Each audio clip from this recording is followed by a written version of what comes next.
വേങ്ങക്കുന്ന് ശ്രീ അറുപടവേൽ ശക്തികോവിൽ സുബ്രഹ്മണ്യ സ്വാമിക്കും ഉപദേവകൾക്കും വേണ്ടി പുതിയതായി നിർമ്മിക്കുന്ന ശ്രീകോവിലിന്റെ ശിലാന്യാസം രാവിലെ 10:15-നും 11-നും മധ്യേയുള്ള ശുഭമുഹൂർത്തത്തിൽ നടന്നു. ക്ഷേത്രം തന്ത്രി ശ്രീ നാരായണ പ്രസാദ് തന്ത്രി മുഖ്യ കാർമ്മികത്വം വഹിച്ചു.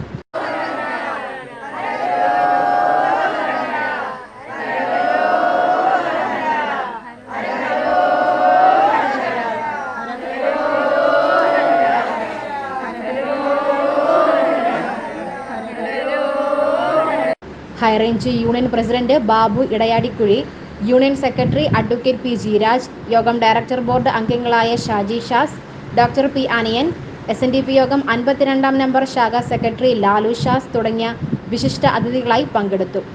ക്ഷേത്രം president Mini Babu, vice president Majumon, ക്ഷേത്രം മേൽശാന്തി SL Puram Binoy, secretary PN Ravi എന്നിവർ നേതൃത്വം നൽകി.